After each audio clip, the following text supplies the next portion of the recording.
The letter found inside the teapot. Chapter 1. The Summer Rose Exhibition. The baker still wrapped loaves in brown paper. The vicar still bicycled through the lanes regardless of weather. Visitors often described the village as peaceful. The residents knew better. Peace, Miss Jane Marple frequently reflected, was not the absence of trouble. It was merely the ability to conceal it beneath good manners. On a bright June afternoon in 1955, the annual Summer Rose Exhibition occupied the grounds of Alder House, a Georgian manor standing at the edge of the village green. The event was among the most anticipated occasions of the year. Tables lined the lawns beneath striped canvas awnings. Crystal vases displayed blooms in every imaginable shade. Elderly gardeners hovered protectively over their prize roses, while villagers drifted from stand to stand, discussing rainfall, fertilizers, and local gossip with equal enthusiasm. Miss Marple sat comfortably beneath a white parasol, knitting a pale blue scarf despite the warmth. "One might almost believe everyone happy," she remarked. Her companion, Mrs. Elspeth Finch, laughed. "My dear Jane, nobody is happy. They merely have roses to distract them." "Quite true." Miss Marple's blue eyes moved lazily across the crowd. To an observer, she appeared absorbed in her knitting. In reality, she was watching everyone. Watching had always been her greatest talent. He owned Alder House and chaired nearly every committee within 10 miles. Villagers respected him, some even liked him, a few quietly disliked him. Miss Marple considered all three reactions interesting. Cedric moved among the guests, greeting visitors with practiced warmth. His wife, Margaret Vale, stood nearby. She was nearly 15 years younger than her husband, and possessed a striking elegance that attracted attention wherever she went. Her smile was pleasant enough, though Miss Marple noticed it rarely reached her eyes. Not far away stood Dr. Thomas Avery. The village physician was speaking with a schoolteacher named Clara Henshaw. Clara laughed at something he said. The doctor appeared far more interested in her reaction than in the conversation itself. "How charming," murmured Mrs. Finch.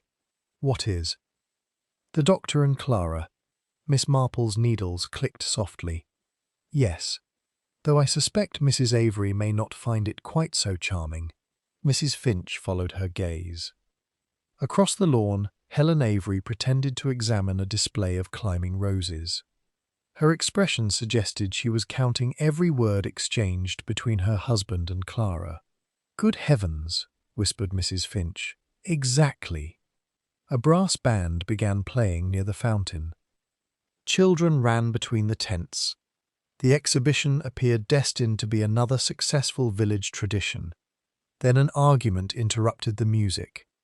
Voices rose near the west terrace. Heads turned. Cedric Vale stood facing a younger man whose face had reddened with anger. The younger man was Simon Larkin. He managed the local estate office and was known for possessing a temper that frequently arrived before his common sense. "What was that about?" asked Mrs. Finch. Miss Marple listened.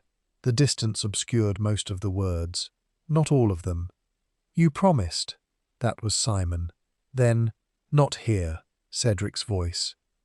"You cannot simply—" Again Simon. Several guests glanced nervously in their direction. Cedric lowered his voice. Simon stared at him for a moment before abruptly turning away. The crowd quickly resumed its conversations. Yet Miss Marple noticed something peculiar. Simon did not look defeated. He looked frightened. There was a considerable difference. At 4 o'clock the judging began. The rose competition was serious business in St. Aldwyn's. Winning gardeners received silver trophies, newspaper mentions, and bragging rights extending well into autumn. As the judges moved among the displays, villagers gathered near the refreshment pavilion. Tea was served from several large silver teapots.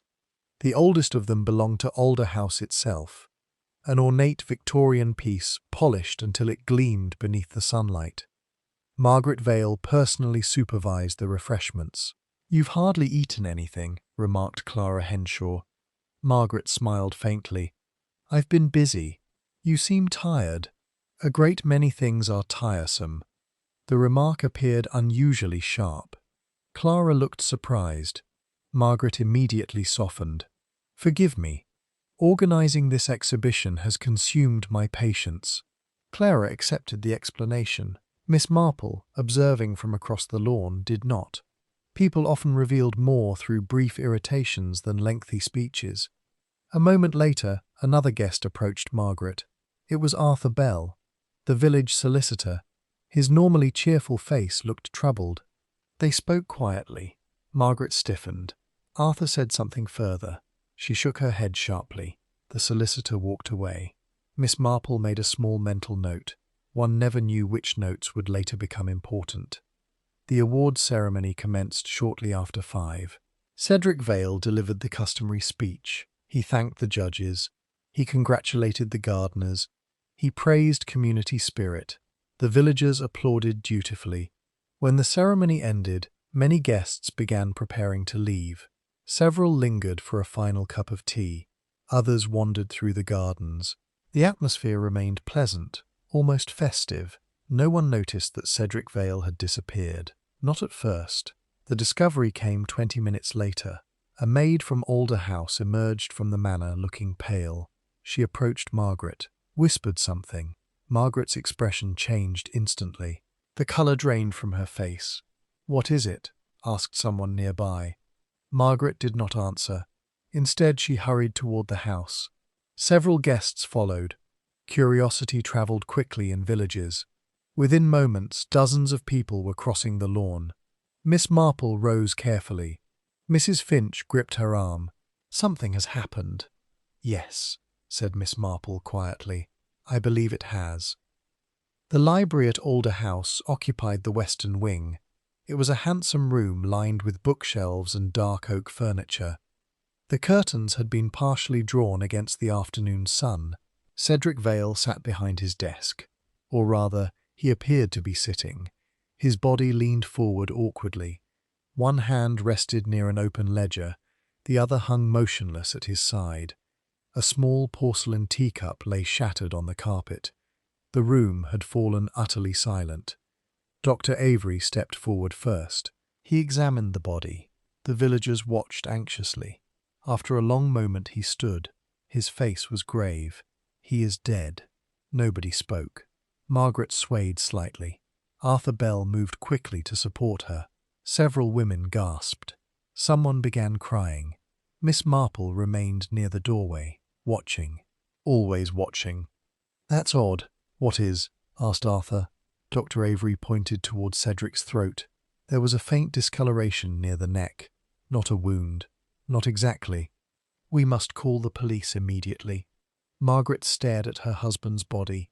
He was alive less than half an hour ago. No one answered. Outside, the brass band continued playing for several seconds before someone finally informed them to stop. The sudden silence seemed almost louder than the music. Miss Marple's gaze shifted toward the desk. Among the scattered papers stood a silver teapot, the same Victorian teapot used throughout the afternoon. Its lid sat slightly askew, an insignificant detail, yet something about it caught her attention, perhaps because it looked as though someone had opened it recently, perhaps because everyone else was staring at the corpse. Miss Marple was not. She was looking at the teapot, and she could not shake the curious feeling that it mattered. A great deal. Outside the library window, dark clouds were beginning to gather over St. Aldwyn's. The storm would arrive before evening. The police would arrive sooner. And somewhere inside Alder House, hidden among ordinary objects and ordinary people, waited the secret that had led to murder. Miss Marple folded her hands quietly. The investigation had not yet begun, but already she suspected that someone in the room was performing a role, and like many performances, it was convincing only from a distance. The guests who remained sat in small clusters throughout the drawing room, speaking in subdued voices. Those who had returned home would already be spreading the news through St. Aldwyn's. By morning, every resident would know that Cedric Vale was dead.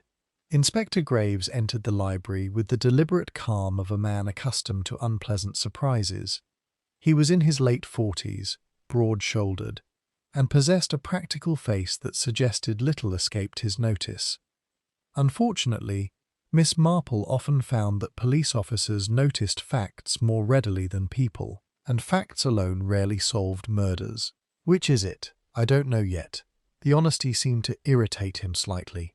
Miss Marple approved. Doctors who admitted uncertainty were usually more reliable than those who did not. Inspector Graves approached the body. Cedric Vale remained slumped behind the desk, exactly as he had been found. The shattered teacup still lay on the carpet. The open ledger remained before him. Everything appeared ordinary, except for the dead man. The inspector examined the desk carefully.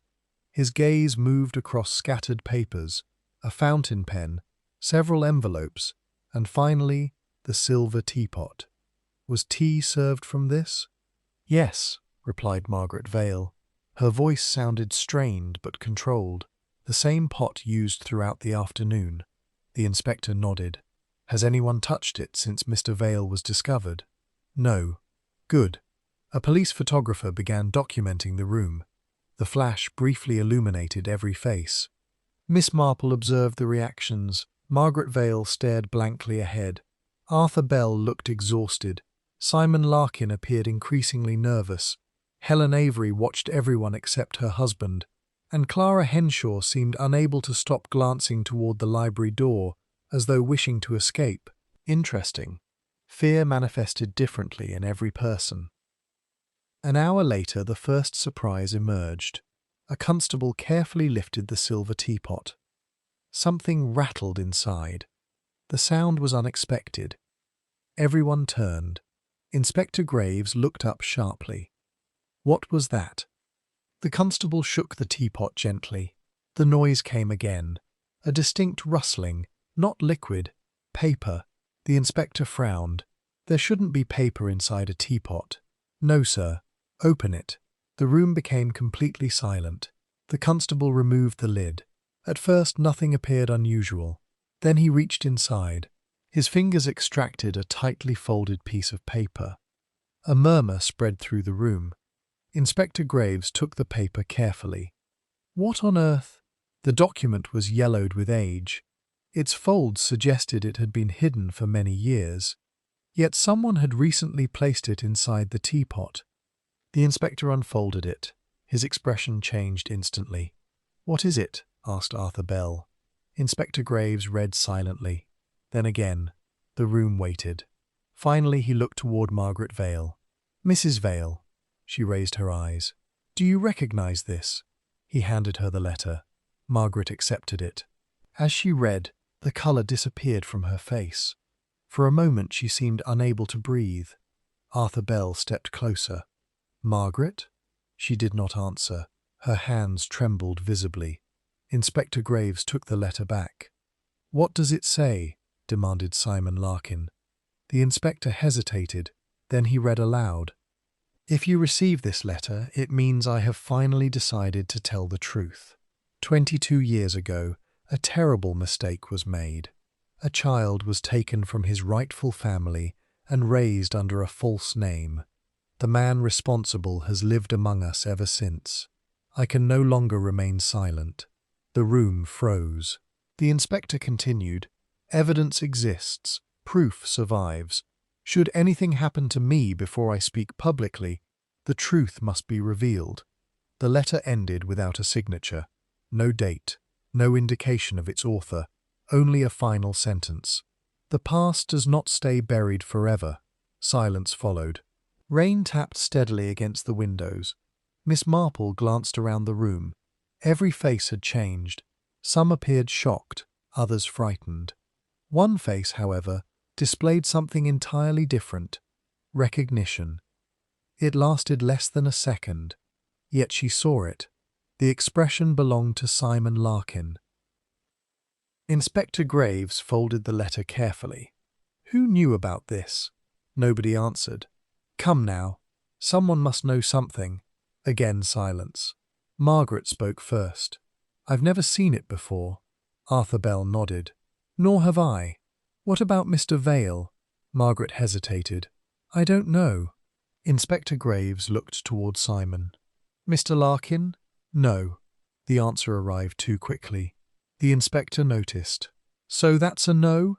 "Yes." An unfortunate correction. Simon flushed immediately. Miss Marple quietly observed. People often lied badly when surprised. The inspector made a note. Then he turned toward the others. One by one they denied any knowledge of the mysterious letter. Eventually his attention returned to the desk. "Mr. Vale was found here. The letter was hidden in the teapot. The question is simple." He paused. "Who put it there?" No one responded. The silence itself seemed suspicious. By 8 o'clock, formal interviews had begun. Most villagers were finally allowed to leave. A handful remained behind. The principal witnesses, the principal suspects, though nobody used that word yet. Miss Marple sat comfortably in a corner of the drawing room, while Inspector Graves conducted his questioning. Few people paid attention to her, exactly as she preferred. Simon Larkin entered first. The interview lasted nearly 30 minutes. When he emerged, perspiration glistened on his forehead despite the cool evening. Arthur Bell entered next. Then Margaret. Then Clara. The process continued steadily. Miss Marple occupied herself with knitting. At least that was the impression she created. In reality, she listened carefully. Doors muffled words, not tones, and tones frequently revealed more than language. Around 9 o'clock, she wandered quietly into the hall. The library remained sealed. A constable guarded the door. The house itself had grown remarkably still. Most servants had retired to the rear quarters. Only occasional footsteps disturbed the silence. As Miss Marple passed a small side corridor, she noticed something unusual. A woman stood alone near a window. Helen Avery, the doctor's wife. She appeared unaware of Miss Marple's presence. Her attention focused on an object in her hand, a photograph. After a moment, Helen folded it quickly and slipped it into her handbag. Her expression was troubled. Not grief, not fear, something closer to desperation. Then she noticed Miss Marple. Both women smiled politely. The photograph vanished, an ordinary interaction. Yet Miss Marple's curiosity sharpened. People rarely hid photographs without reason. Later that evening, Inspector Graves gathered everyone in the drawing room. The fire crackled softly. Rain continued outside. The inspector stood beside the mantelpiece. "I have preliminary findings." Every head turned. "The medical examination suggests Mr. Vale did not die naturally." No one appeared surprised. "He was murdered." The word settled heavily upon the room. "Murdered?" whispered Clara. "Yes." "How?" "We don't know yet." The inspector's gaze moved among them. "However, we do know this." He held up the folded letter. "This document changes everything." Arthur Bell frowned. "How so?" "Because whoever placed this letter inside the teapot wanted it found. And Mr. Vale died before he could explain it." Nobody spoke. The implication was obvious. The letter and the murder were connected. The only question was how. Inspector Graves continued. "Until we establish otherwise, everyone present this afternoon remains a potential witness." A brief pause, and possibly more than a witness. The meaning was clear enough. Several faces stiffened. Simon looked away. Margaret lowered her eyes. Helen Avery gripped her handbag. Miss Marple observed each reaction carefully. Then something occurred to her. A very small thing. The sort of thing others ignored. She remembered the silver teapot. She remembered how its lid had appeared slightly crooked. And suddenly she realized something.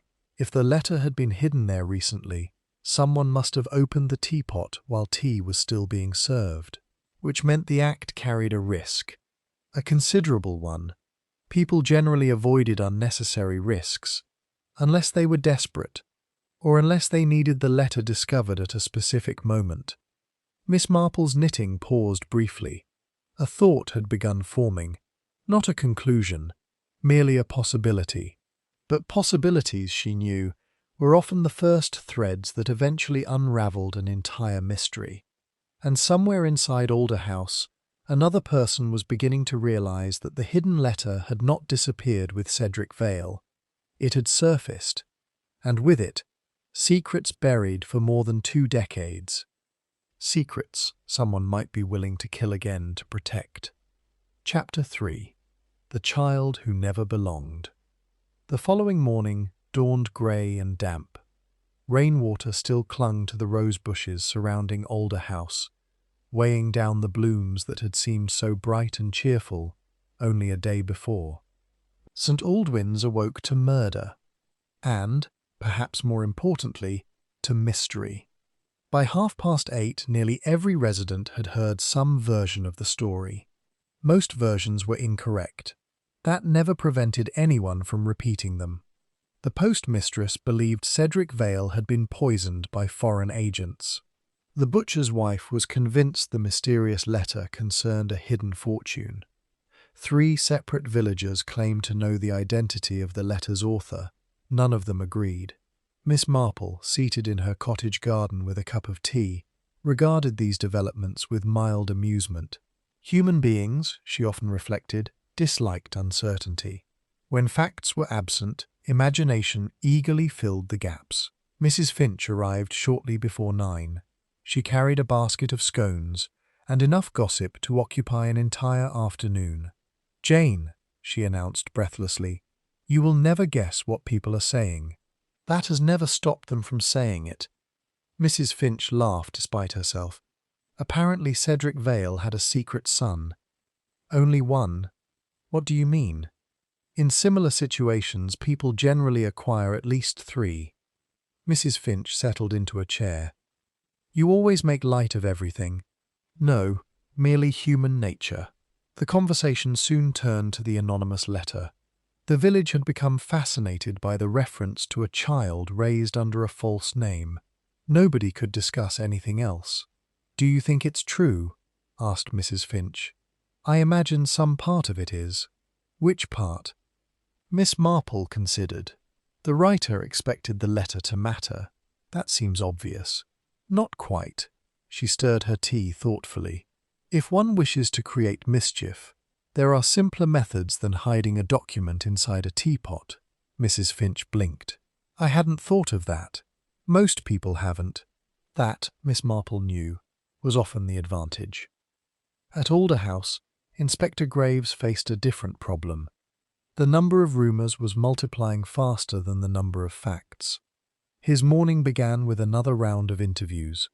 The drawing room had been converted into a temporary headquarters. Files covered tables, constables carried notes between rooms. The atmosphere resembled a small military operation. Margaret Vale sat opposite the inspector. She appeared exhausted. Her elegant composure had begun to crack. "Mrs. Vale," said Graves, "I'd like to discuss yesterday afternoon once more." "Very well. Did your husband mention the letter?" "No." "Did he seem worried about anything?" Margaret hesitated. "A little." The inspector leaned forward. "In what way?" "He had been receiving correspondence." "What sort of correspondence?" "I don't know." "Did you ask?" "Yes." "And?" "He said it was business." And the answer lacked conviction. Inspector Graves noticed. "So you didn't believe him?" Margaret lowered her eyes. "No." The inspector made a note. "What changed?" "I'm sorry? Why did you stop believing him?" A long silence followed. Finally she answered, "Because he began locking his desk." The inspector's pencil stopped moving. "Recently?" 3 months ago." "Interesting. Very interesting." Elsewhere in the house, Arthur Bell underwent questioning. The village solicitor appeared calm enough, yet his hands remained tightly clasped throughout the interview. "You spoke privately with Mrs. Vale yesterday." "Yes. What about?" "A legal matter." "What legal matter?" Arthur hesitated. The inspector waited. Eventually the solicitor sighed. "Cedric wished to revise his will." The statement immediately attracted attention. Inspector Graves leaned back. When? Last week? And? He never completed the changes. What changes? Arthur rubbed his forehead. I am not at liberty to discuss unfinished legal instructions. You are, when they involve a murdered man. Arthur's expression darkened.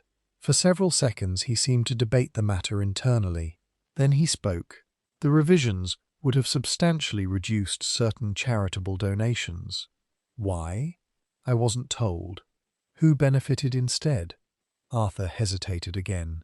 Mrs. Vale. The inspector's eyes narrowed. Significantly? Yes. That answer settled heavily between them.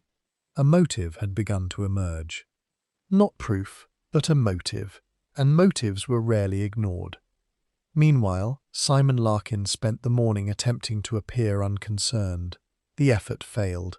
He wandered the village streets, entered shops, left without purchasing anything, started conversations, ended them abruptly. By noon, several residents had concluded he was hiding something. The remarkable thing was that they were correct. Simon eventually found himself standing beside the churchyard wall. The rain had ceased. Clouds drifted slowly overhead. A voice interrupted his thoughts. You seem troubled. Simon turned sharply. Miss Marple stood nearby carrying a basket. Good heavens. My apologies. I didn't see you. That happens rather frequently. Simon attempted a smile. It did not succeed. Miss Marple studied him gently. These events have upset everyone. Of course. Particularly those who knew Mr. Vale well. His jaw tightened. The reaction lasted only an instant, yet she noticed. He helped me professionally, Simon said. How fortunate. Yes. The answer sounded strained. Miss Marple adjusted her gloves. Though assistance often creates obligations. Simon stared at her. What do you mean? Oh, nothing in particular. Which, in Miss Marple's experience, was often the most alarming phrase imaginable. The young man left shortly afterward. His departure seemed hurried. Miss Marple watched him go. Then she smiled faintly. People frequently revealed themselves through what they feared others might know. That afternoon, the inspector received new information. A maid named Edith Barnes requested to speak privately. She appeared nervous. Very nervous. What is it? Asked Graves. I don't want trouble, sir. Just tell me what you know. Edith twisted her apron. Yesterday, before the exhibition. Yes? I saw someone in the library. The inspector sat up immediately. Who? Mr. Larkin. Simon again. How long was he there? Only a few minutes. What was he doing? I don't know. Did he have permission? I couldn't say. The inspector considered. Did he seem upset? Very. Another note joined the growing file. The evidence against Simon Larkin was beginning to accumulate. Not enough for arrest. Enough for suspicion, which, in some ways, could be worse. Late that evening, Miss Marple paid a brief visit to Alder House. Inspector Graves had reluctantly accepted her presence.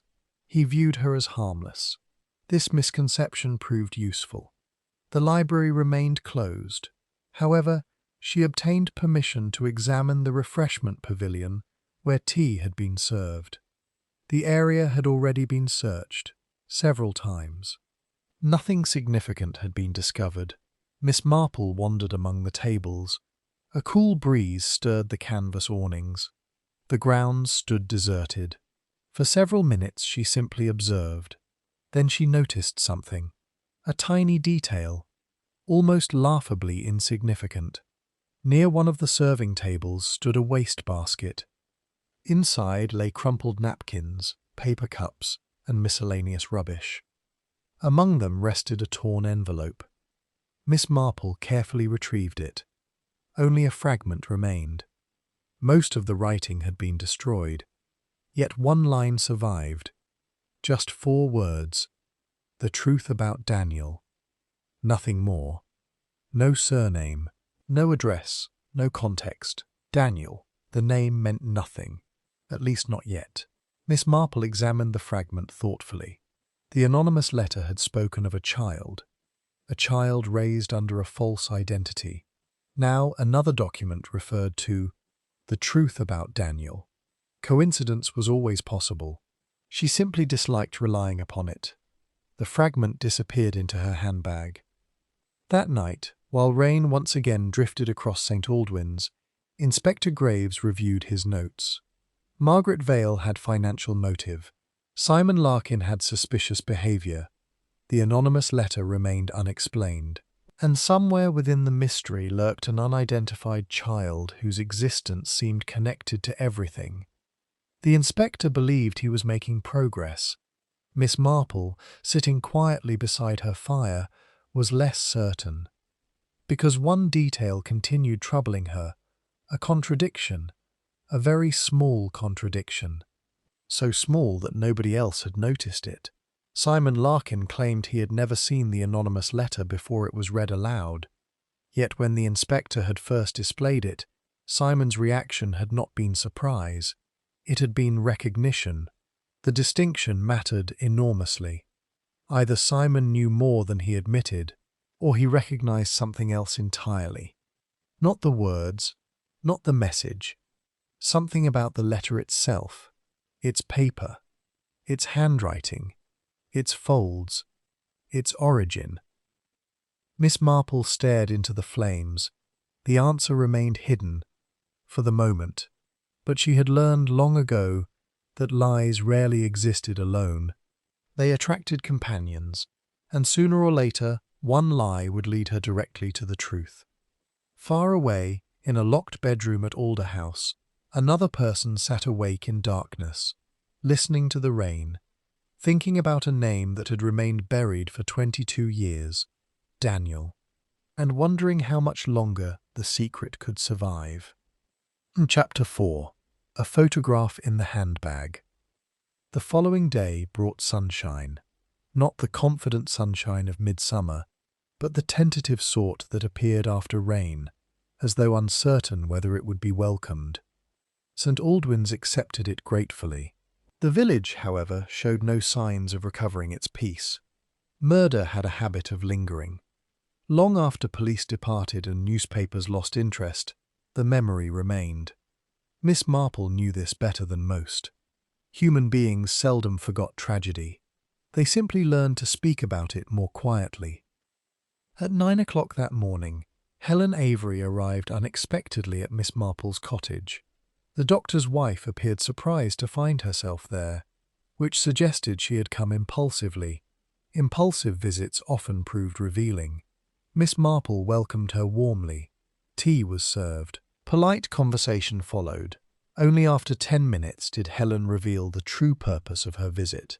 "I wanted your advice." "That is always dangerous," said Miss Marple pleasantly. Helen smiled despite herself. "You have a reputation." "My reputation generally exceeds my abilities." "No one in St. Aldwyn believes that." Miss Marple poured more tea. "What troubles you?"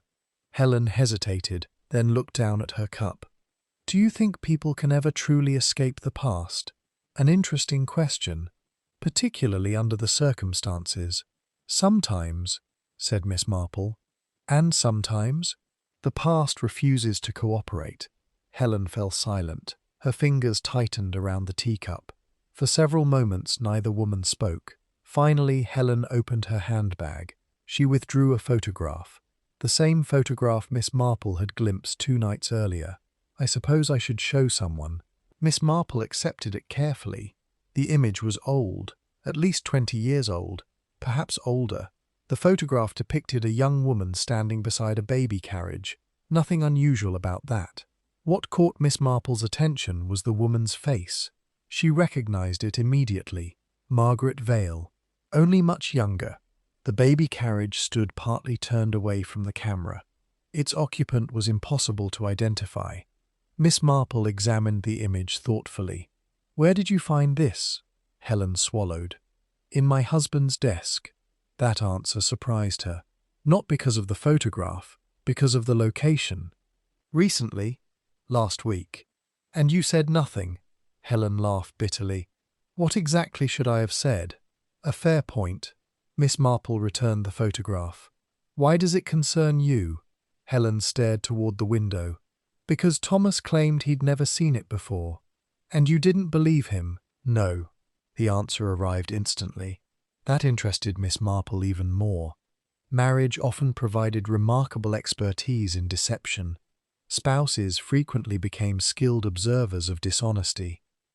Inspector Graves, meanwhile, had decided to concentrate his attention upon Simon Larkin. The young estate manager remained the most suspicious figure in the investigation, at least in the inspector's opinion. Simon had argued with the victim. He had visited the library shortly before the murder. He appeared nervous, and he clearly knew more than he admitted. The combination was difficult to ignore. A second formal interview began shortly before noon. This one proved less comfortable. "Mr. Larkin," said Graves, "let us discuss the anonymous letter. I've already told you everything." "I don't believe you." Simon stared at him. The inspector continued. "You recognized it?" "No." "Yes." "I didn't." "You did." The exchange continued for several minutes. Neither man yielded. Eventually, Simon's patience failed. He rose abruptly. "I had nothing to do with Cedric's death." The use of Cedric rather than Mr. Vale did not escape the inspector, nor did the emotion behind it. "Then help me understand." Simon remained standing. His face had paled noticeably. Finally he spoke. "I knew there was a letter." The room became very quiet. Inspector Graves folded his arms. "Go on." "I didn't know where it was." "But you knew it existed." "Yes." "How?" Simon looked miserable, as though every answer created a new problem. "Cedric mentioned it." "When?"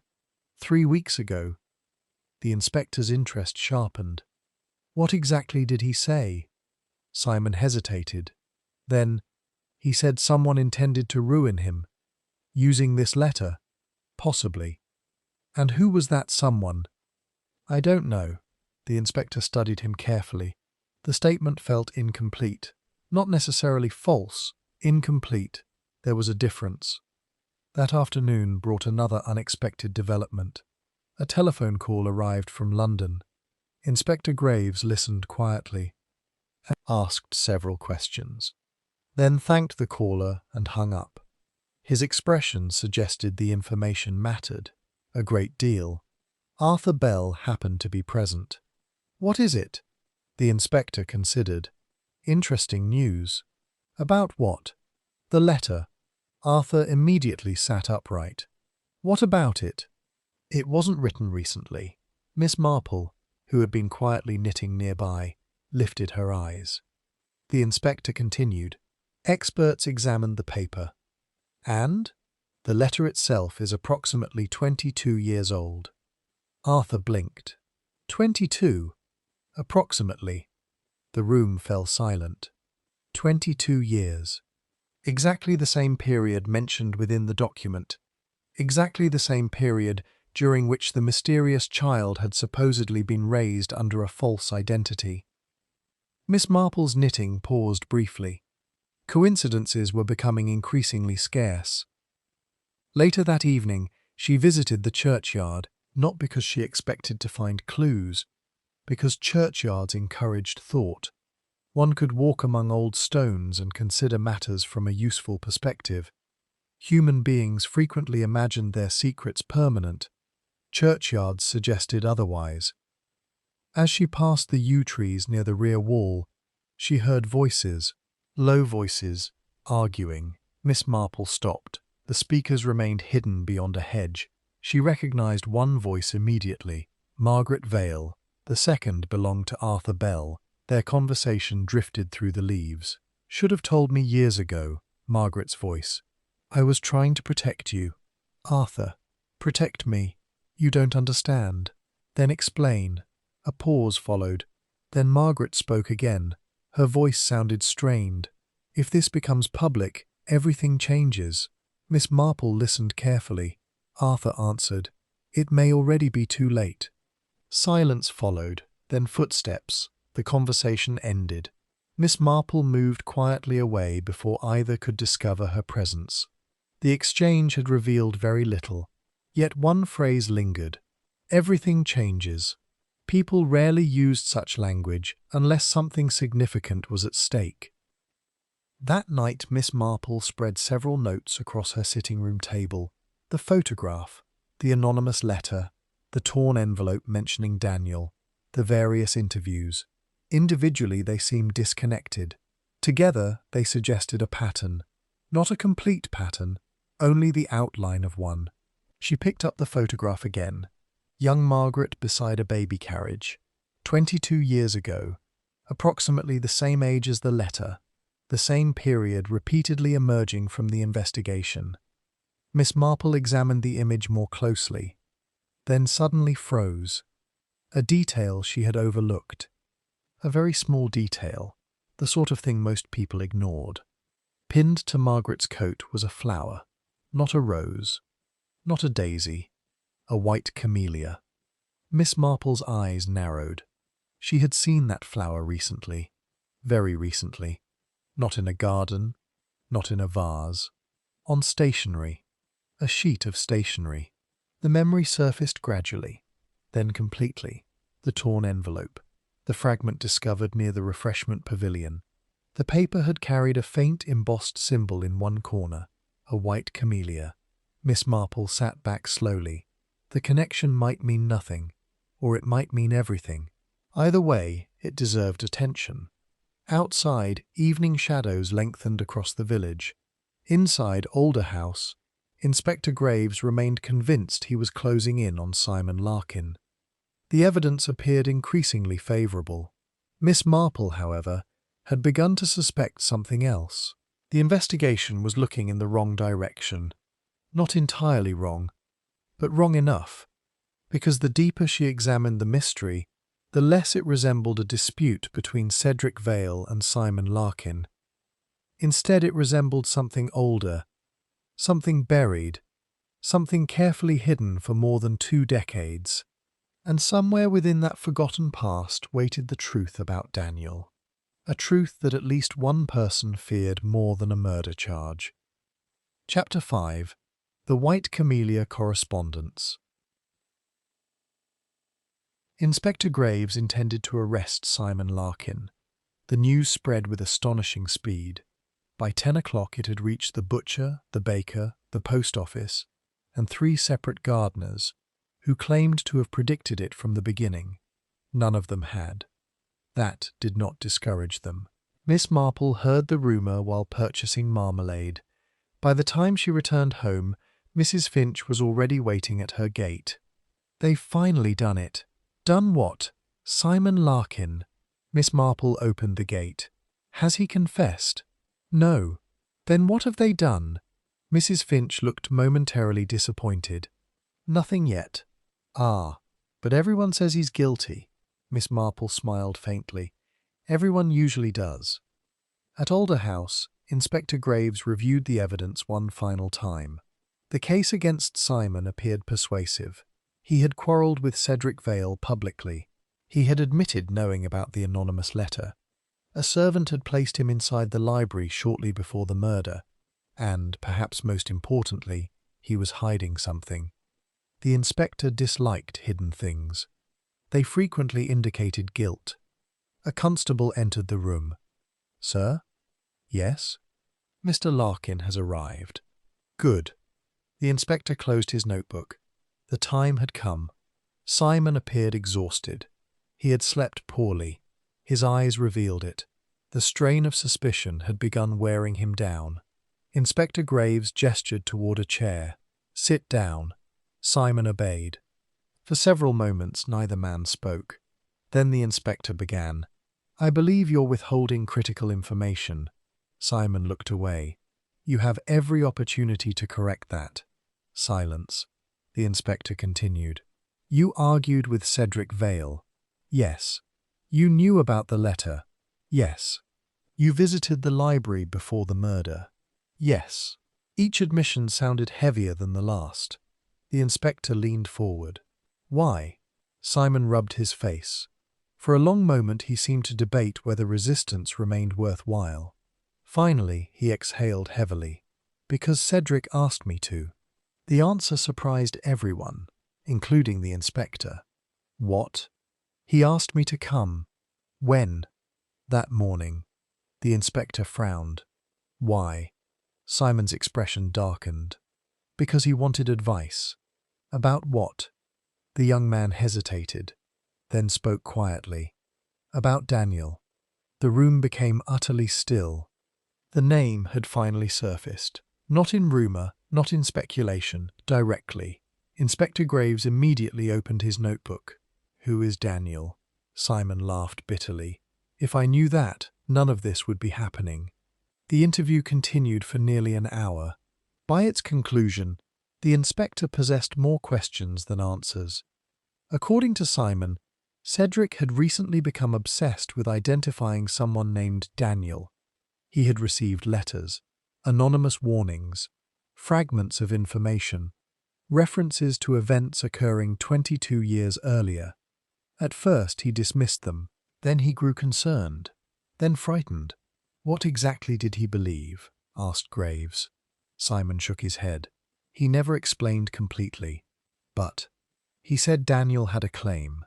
A claim to what? I don't know. The answer sounded genuine. Unfortunately, genuine ignorance rarely simplified investigations. When the interview concluded, Inspector Graves postponed the arrest.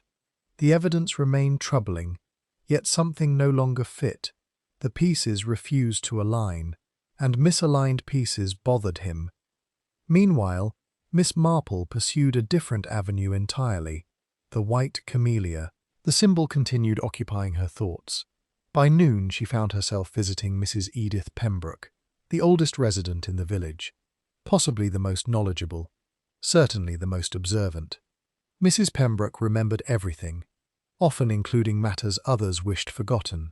The elderly woman welcomed Miss Marple warmly. They settled beside a sunny window. After discussing weather, roses, and arthritis, Miss Marple casually introduced her subject. Do you recall a white camellia emblem? Mrs. Pembroke immediately looked interested. The stationery? Miss Marple's eyes brightened. Yes. I haven't thought about that in years. Promising. Tell me. Mrs. Pembroke smiled. There used to be a private maternity home near Ashcombe. Miss Marple remained silent. Encouraging silence often produced remarkable results. The place closed decades ago. What was it called? Camellia House. The answer landed gently, yet its significance felt considerable. Mrs. Pembroke continued. Respectable families occasionally sent unmarried daughters there. Miss Marple nodded. The practice had been common enough. Families often preferred discretion, particularly where scandal threatened. And the stationery? The home used a white camellia as its symbol. A small piece of the puzzle clicked into place. Miss Marple felt it immediately. Not a solution, a connection. As the afternoon progressed, she learned more. Camellia House had operated 22 years earlier, precisely 22 years earlier. Its records had supposedly been destroyed after closure. Several children had been born there. Some remained with their mothers, others had not. By the time Miss Marple left Mrs. Pembroke's cottage, the mystery looked very different, and far more dangerous. That evening brought another revelation. Helen Avery appeared at Miss Marple's door once again. This time she looked pale, almost frightened. I remembered something. Miss Marple invited her inside. What sort of thing? The photograph. Helen sat down quickly. When I found it in Thomas's desk, there was something attached. Miss Marple waited. A note. What did it say? Helen swallowed. Keep this safe. One day he may need proof. Miss Marple's hands became very still. Nothing else? There was an initial. Which one? M. The room fell silent. Margaret. Possibly. Not certainly. But possibly. Helen continued. I didn't tell the inspector. Why not? I wasn't sure it mattered. Miss Marple considered that. Many crucial facts entered investigations disguised as trivial details. a note attached to an old photograph, an initial, a forgotten symbol, small things, yet murders often revolved around small things. Later that night, while reviewing recent developments, Miss Marple noticed a pattern she had previously missed. It concerned timing. The anonymous letter had surfaced now, not 5 years ago, not 10, now. Someone had chosen this moment deliberately, which meant something had changed, something important. The question was what? She examined her notes. Cedric had altered his will. He had received anonymous correspondence. He had sought information about Daniel. And then he died. Not randomly, not accidentally. The sequence possessed direction, purpose. Someone had feared discovery. The realization felt increasingly certain. Miss Marple rose and crossed to her bookshelf. There she retrieved an old village directory. She began turning pages, slowly, methodically, until she reached the year 1933. Then she smiled, a very small smile. The directory contained a name she had not expected to find, a name connected to Camellia House, a name now living in St. Aldwyn's, a name nobody had mentioned, not once, which, under the circumstances, seemed extraordinarily curious. At the same moment, miles away in a storage room beneath a solicitor's office in Market Havisham, a clerk completed an inventory of old legal files. Most appeared worthless, dusty, forgotten, destined for disposal. One box, however, caught his attention. Its label had faded, the writing was barely visible, yet a few words remained readable. Camellia House, confidential records. The clerk frowned. The file appeared unusually old. Without realizing its importance, he set it aside for review the following morning. Had anyone examined the contents that evening, they might have discovered documents capable of transforming the entire investigation. Documents that had survived 22 years. Documents proving exactly who Daniel was, and perhaps explaining why Cedric Vale had been murdered. For the moment, however, the records remained unopened. The secret endured. But not for much longer, because Miss Marple had finally located the thread connecting past and present. And once she began pulling at a thread, entire tapestries had a tendency to unravel. Chapter 6. The Records That Should Not Exist. The following morning began with optimism, which, in murder investigations, often proved unwise. Inspector Graves arrived at Alder House, believing he was finally making progress. Miss Marple awoke, convinced that several pieces of the mystery were beginning to align, and in Market Havisham, a junior clerk prepared to examine a forgotten box of records that had remained untouched for more than 2 decades. By lunchtime, one of those people would be dead. The clerk's name was Robert Fenwick. He was 26 years old, diligent, and possessed a habit of investigating matters others overlooked. This habit had earned him occasional praise and frequent irritation from his employers. At 9:15 he carried the Camellia House records into a small office. Dust coated the box. The string securing it had become brittle with age. He untied it carefully. Inside lay dozens of documents: birth registers, correspondence, medical reports, letters, photographs. Robert's eyebrows rose. The records appeared remarkably complete, far more complete than anyone would expect from a facility supposedly closed and dispersed years earlier. He began sorting through them. At first the contents seemed routine.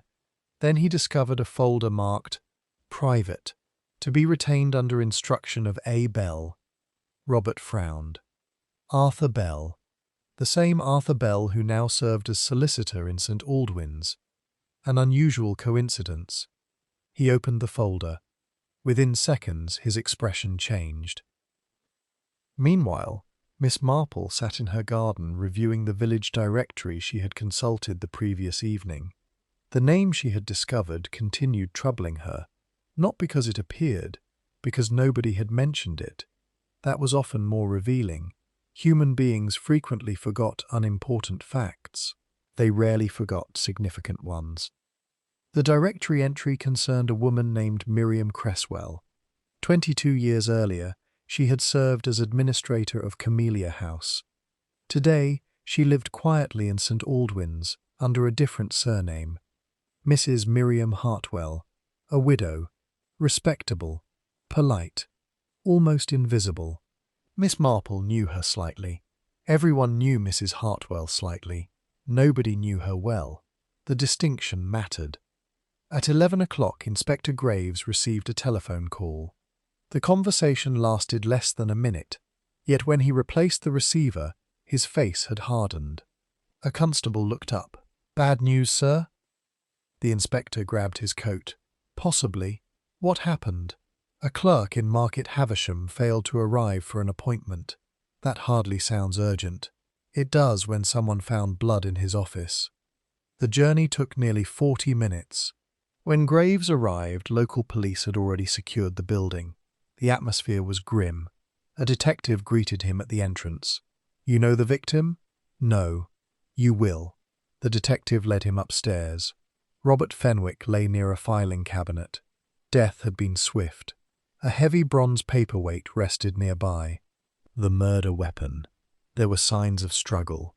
Papers scattered across the floor, an overturned chair, and one very important absence. The Camellia House file was gone. Inspector Graves stared at the empty space on the desk. What was he working on? The detective handed him a note. Robert's final entry. Only 4 words. "Call Inspector Graves immediately." Nothing more. No explanation. No details. Just urgency. The inspector folded the note slowly. The implications were obvious. Robert had found something. Something important enough to report. Something worth killing for. Back in St. Aldwyn's, Miss Marple paid a visit to Mrs. Hartwell. The widow occupied a modest cottage near the village edge. Roses climbed the garden wall. A cat slept on the window-sill. Everything appeared peaceful, yet appearances frequently deceived. Mrs. Hartwell welcomed her warmly. "You've come about Cedric." The statement surprised Miss Marple. "A great many people have." The older woman smiled sadly. "I suppose murder attracts curiosity. It attracts explanations." "Ah."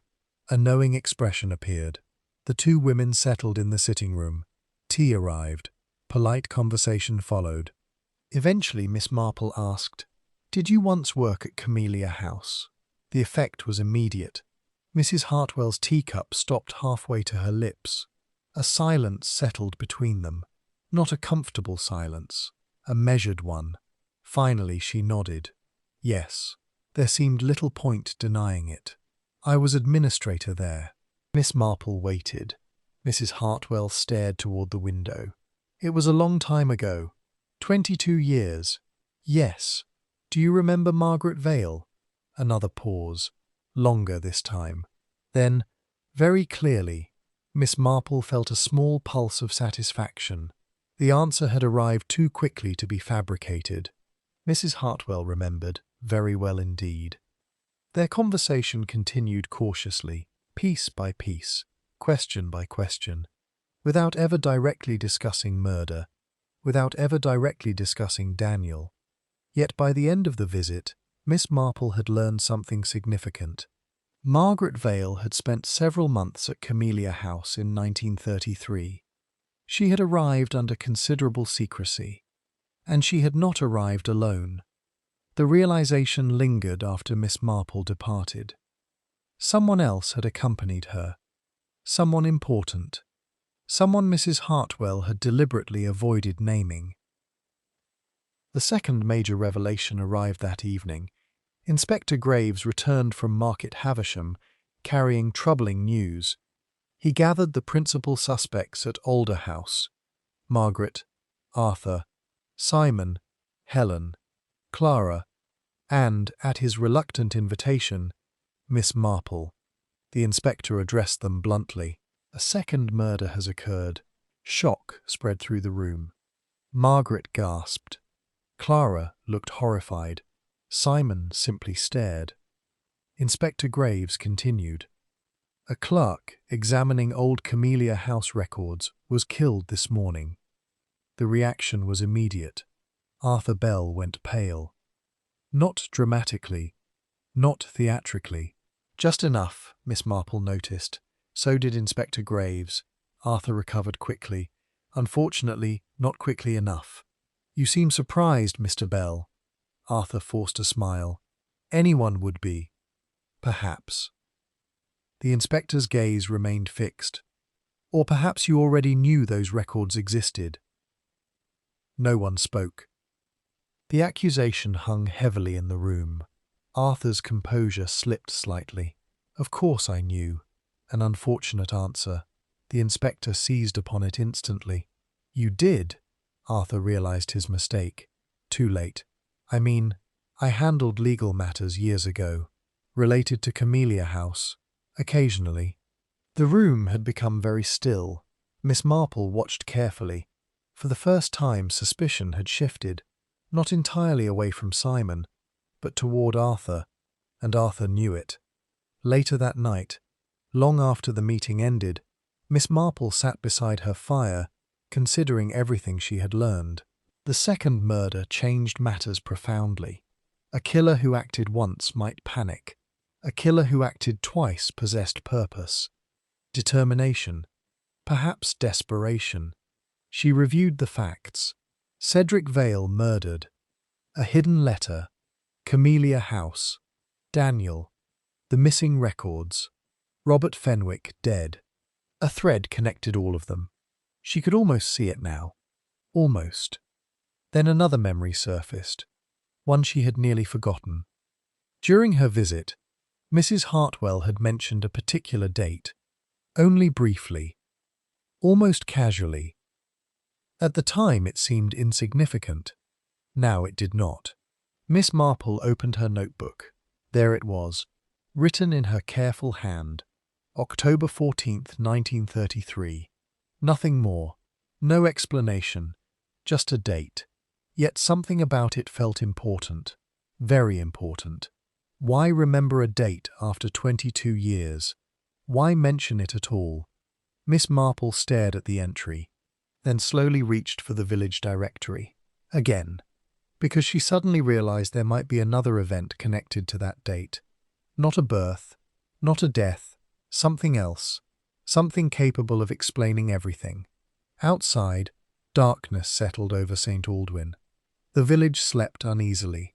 The murderer, whoever they were, had already claimed 2 lives, and for the first time since Cedric Vale's death, Miss Marple suspected the truth was dangerously close. Close enough that someone might soon attempt murder again. October 14th, 1933. It lingered in her thoughts throughout the night and accompanied her into the following morning. Dates, she knew, were rarely remembered without reason. People forgot birthdays. They forgot anniversaries. They forgot important conversations conducted only weeks earlier. When someone remembered a specific date after 22 years, the date mattered. The question was why. Shortly after breakfast, Miss Marple visited the parish records office. The room occupied a small corner of the church rectory and contained shelves crowded with ledgers, registers, and faded documents. The vicar greeted her cheerfully. "Researching family history?" "Human history," said Miss Marple. "Far more complicated." The vicar laughed. "That is certainly true." Left alone among the records, Miss Marple began searching. Baptisms, marriages, deaths, local notices, property transfers, anything connected to October 1933. The process consumed nearly 2 hours. At first, nothing seemed unusual. Then she found it. A newspaper clipping preserved inside a parish scrapbook. The date matched exactly. October 14th, 1933. The article itself was brief, yet its significance struck her immediately. A charitable fundraiser had taken place at Alder House. Hundreds of guests attended. Photographs accompanied the report. Miss Marple studied them carefully. One photograph depicted the event's organizers. Among them stood Cedric Vale, younger, of course, handsome, confident. Beside him stood another figure, a woman, Margaret, or rather, the young woman who would eventually become Margaret Vale. And standing slightly behind them, Miss Marple leaned closer. Arthur Bell, 22 years younger, yet unmistakably Arthur Bell. The discovery alone was interesting. The caption beneath the photograph proved considerably more so. It described Arthur Bell as a law student visiting relatives in the village, which meant Arthur had known both Cedric and Margaret long before he claimed. Very long before. When she returned to St. Aldwyn's, Miss Marple found Inspector Graves waiting at her cottage. The inspector appeared tired and increasingly frustrated. "Good morning, Inspector. I've come to ask whether you've noticed anything useful." Miss Marple smiled gently. "Have you finally decided old women occasionally notice things? Temporarily. How flattering." Despite himself, Graves smiled. Then his expression became serious. "We're getting nowhere." Miss Marple invited him inside. Tea appeared, as it generally did. The inspector accepted a cup gratefully. "We still don't know who Daniel is." "No." "We still don't know why Cedric was killed." "No." "And now we have a second murder." "Yes." The inspector rubbed his forehead. "At this rate there'll be a third." Miss Marple considered that. "Possibly." The answer did not comfort him. After several moments she produced the newspaper clipping. Graves examined it carefully, then frowned. "Arthur Bell. Indeed. He said he barely knew Cedric 22 years ago." "Yes, that appears untrue." "It does." The inspector's expression hardened. "Why lie?" Miss Marple stirred her tea thoughtfully. "People generally lie for one of three reasons, which are profit, fear, or affection." The inspector sighed. "That clears up everything. It narrows the possibilities."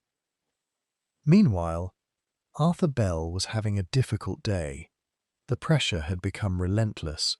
Police questions, village gossip, suspicion, the weight of old memories. By afternoon he looked considerably older than his years. A knock at his office door interrupted his thoughts. "Come in." The visitor was Margaret Vale. She closed the door behind her. Neither spoke immediately.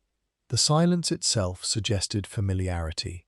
Not recent familiarity, old familiarity. Finally Margaret spoke.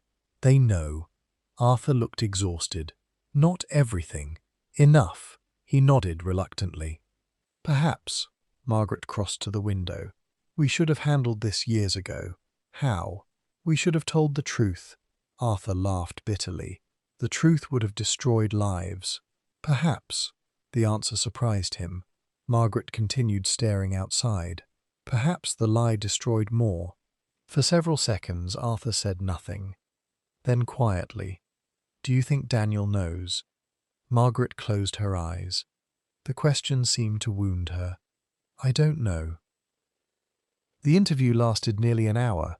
When it ended, the inspector appeared stunned. He immediately sought out Miss Marple. "I've learned something." "How fortunate." "This isn't amusing." "No." His expression remained grave. Helen Avery recognized the photograph. Miss Marple sat very still. Recognized it how? She remembered seeing another copy years ago. Interesting. Very interesting. Where? At Arthur Bell's office. The implications were immediate. The photograph connected Arthur, Margaret, and whatever had happened 22 years earlier. The inspector continued. "It gets worse." "Does it?" The back of the photograph contained writing. Miss Marple's eyes narrowed. "What writing?" The inspector removed a notebook, then read aloud. "For Daniel, so that one day he may know who loved him first." Silence followed. Not ordinary silence, the sort that accompanies important truths. That night Miss Marple reviewed every fact once again. The picture was becoming clearer. Not complete, but clearer. Margaret had clearly known Daniel. Perhaps far more than that. Arthur had protected information connected to Daniel. Camellia House remained central. Cedric had feared exposure, and someone had killed to prevent it. The mystery no longer revolved around inheritance. In fact, Miss Marple increasingly doubted inheritance played any role at all. The motive felt more personal, more emotional. Such motives were often more dangerous. People killed for money, but they frequently killed more readily for shame. Shortly before midnight, an unexpected visitor arrived at Miss Marple's cottage. Simon Larkin. He looked pale, alarmed, almost desperate. "Miss Marple." She invited him inside immediately. "What is it?" "I remembered something." For a moment, Simon seemed reluctant to answer. Then, Arthur Bell. The room became completely still.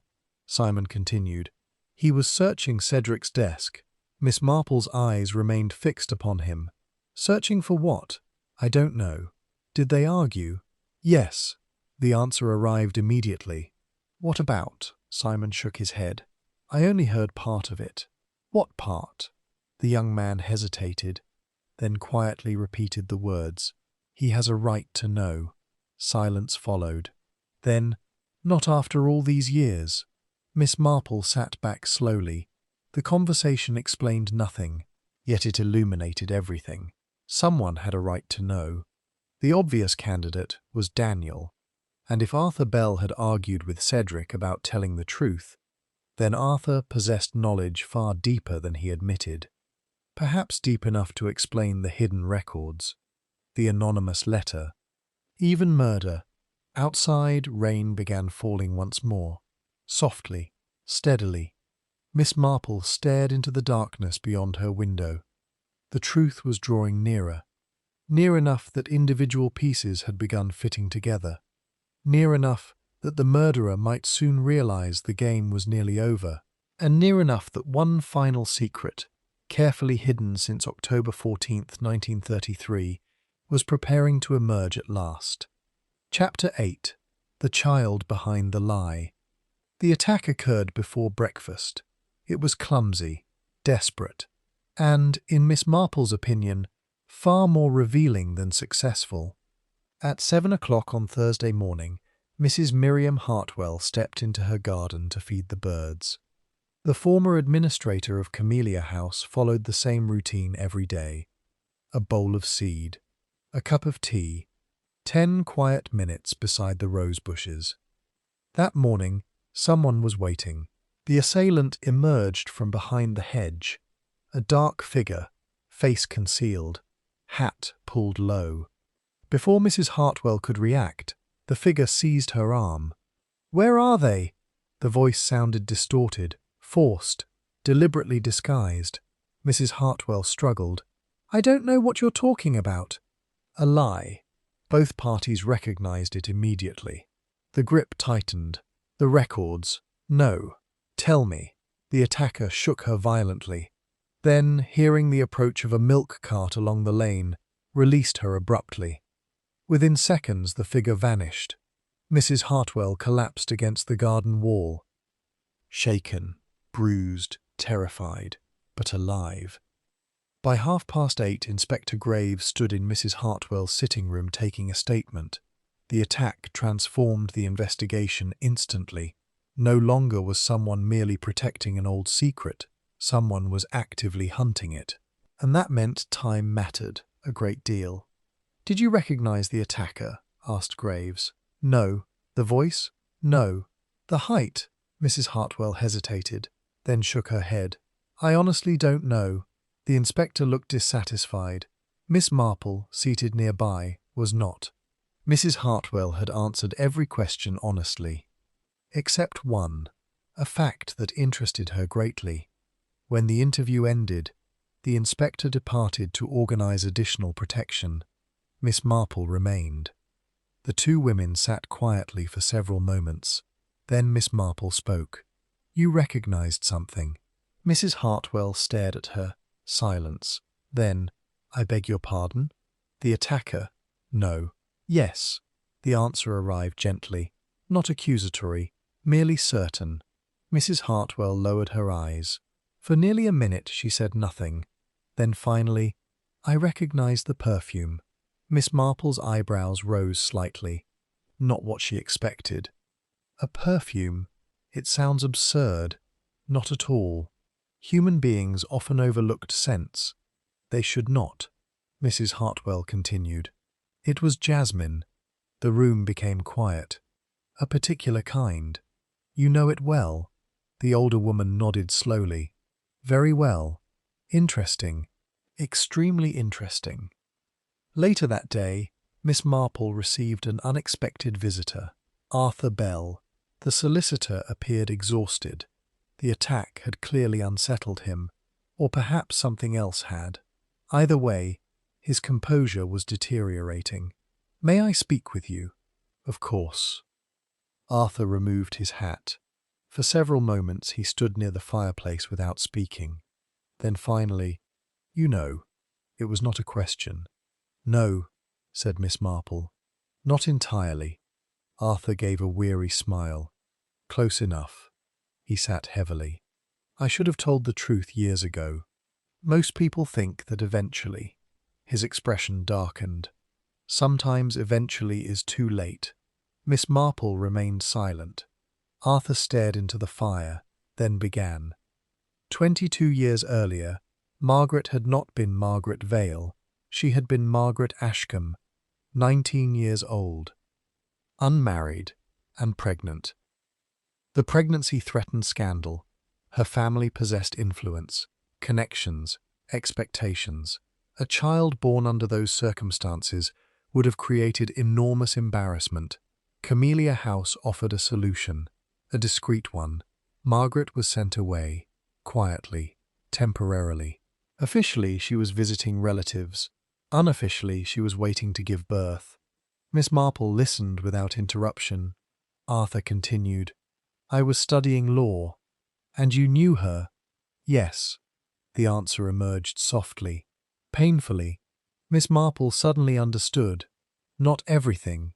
Enough. "You loved her." Arthur closed his eyes briefly. "Yes." The admission seemed to cost him. "But the child wasn't yours." "No." Silence followed. The solicitor looked older than ever. The father was Cedric. The words settled heavily between them. At last, one major truth revealed. Arthur's story continued. Cedric and Margaret had conducted a brief relationship. When the pregnancy became known, Cedric panicked. Marriage would have damaged his ambitions. Scandal would have damaged both families. Solutions were discussed. Arrangements made. Eventually a plan emerged. The baby would be born quietly, then placed elsewhere. The world would continue as before. Did Margaret agree? "Daniel." Arthur nodded. Daniel. At last the name had substance. Not merely mystery. Identity. Yet even now, the story remained incomplete. Miss Marple sensed it. Arthur sensed it too. "There is more." "Yes." He rose and crossed to the window. For several seconds he watched the garden. Then quietly, "Daniel was never adopted." Miss Marple's attention sharpened. "No?" "No." Arthur turned back. "The arrangement changed." "How?" The solicitor swallowed. "As soon as he was born." "What happened?" "Someone took him." The answer hung in the air. Not kidnapped, not stolen. Something more complicated. Miss Marple could feel it immediately. "Who?" Arthur shook his head. "I don't know." For the first time she believed him completely. That evening Inspector Graves received confirmation of another important fact. The Camellia House records had not been entirely destroyed. A portion survived. More importantly, police had located them. Not all. Enough. The files were being transported from Market Havisham under protection. The news spread quickly among those involved in the case. Too quickly. Miss Marple disliked that. Information travelled unpredictably, particularly dangerous information, and the surviving records might contain exactly what the murderer feared. Near sunset, she paid a brief visit to Alder House. Margaret sat alone in the conservatory. The widow looked fragile, not physically, emotionally, like someone carrying a burden for too long. The two women spoke quietly, at first about ordinary things, then gradually about less ordinary matters. Finally, Miss Marple asked, "Did you ever stop thinking about him?" Margaret's hands froze. No explanation was necessary, no name required. The answer appeared in her eyes immediately. No. A whisper. Nothing more. Miss Marple nodded, because she had expected exactly that. Whatever mistakes had been made 22 years earlier, one thing seemed undeniable. Margaret had never forgotten her child. That night, shortly before 11, a package arrived at the police station. No sender, no accompanying note. Inside rested a single photograph, old, yellowed, poorly preserved. Inspector Graves examined it carefully, then immediately telephoned Miss Marple. She arrived 20 minutes later. The photograph depicted 4 people: Cedric, Margaret, Arthur, and a nurse from Camellia House. The nurse held a newborn infant. On the back, someone had written, October 14th, 1933. Beneath that, the truth begins here. Inspector Graves turned the photograph over again. Who sent it? No idea. Miss Marple studied the image. Her attention settled upon the nurse. Not the baby, not Cedric. The nurse. Something about her seemed familiar, very familiar. Yet she could not immediately place it. The sensation irritated her, like a word lingering just beyond memory. Then suddenly she remembered. A face, older now, changed by age, but unmistakable. Miss Marple looked up slowly, and for the first time since the investigation began, genuine surprise crossed her face. Because the nurse from Camellia House was not dead, she was living in St. Aldwyn, under another name. And if that was true, then there remained one person who might know exactly what happened to Daniel after his birth. One person who had been hiding in plain sight for 22 years. Chapter 9. The Nurse Who Vanished. Miss Marple slept very little that night. The face in the photograph remained fixed in her thoughts. Age changed people. Time softened features, altered posture, and introduced lines where none had existed before. Yet certain characteristics endured. A particular expression, the shape of the eyes, the way a smile settled upon a face, and the nurse holding the infant in the photograph possessed features Miss Marple had seen many times.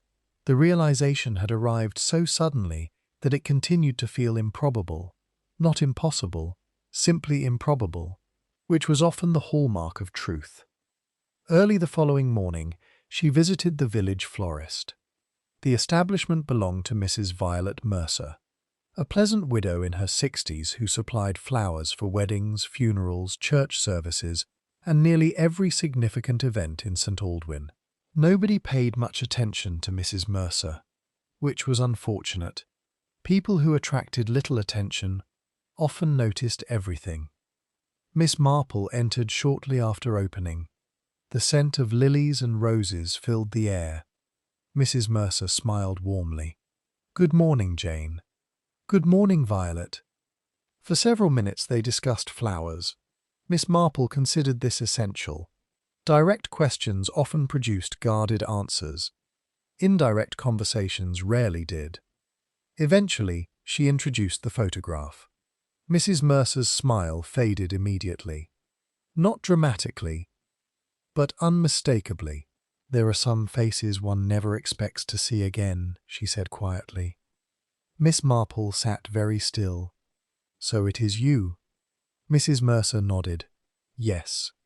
No denial, no evasion, merely acceptance. The simplicity of the admission told Miss Marple a great deal. An hour later, they sat together in the florist's private sitting room. Tea rested untouched between them. Mrs. Mercer stared at the old photograph. 22 years seemed to disappear from her face. I was a nurse at Camellia House. Yes. Her fingers traced the photograph's edge. I wondered whether someone would eventually find this. Did you know Cedric Vale? A faint smile appeared. Everyone knew Cedric. Not quite an answer. Miss Marple allowed it to pass, for the moment. What happened after Daniel was born? The nurse's expression changed. The question mattered, deeply. For several moments she remained silent. Then she answered. The plan changed. Exactly the same phrase Arthur Bell had used. Miss Marple noticed immediately. How? Mrs. Mercer folded her hands. Margaret intended to surrender the child. And she changed her mind. Miss Marple felt a small pulse of excitement. At last, something new. Before the birth? No. After? Immediately after. The nurse nodded. She held him. A brief pause followed. Then, everything changed. The story emerged slowly, painfully, like an old wound reopening.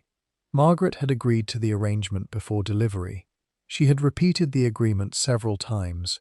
Then Daniel was born, and the agreement ceased to matter, because reality had arrived. A living child, her child. Mrs. Mercer remembered the scene vividly. Margaret refusing to let anyone take him. Margaret weeping. Margaret begging for time. For one day. Then another. Then another. Cedric arrived. Arguments followed. Discussions, pressure, promises, threats. Every possible solution seemed impossible. Finally, a compromise emerged, at least temporarily. The baby would remain nearby, under supervision, while a permanent arrangement was considered. "What arrangement?" asked Miss Marple. The nurse looked away. Nobody ever decided. Interesting. Very interesting. The next revelation proved even more important. Daniel never left St. Aldwyn. The words landed with astonishing force. Miss Marple stared. What? Mrs. Mercer nodded. He remained here. All these years? Yes. The room became utterly silent.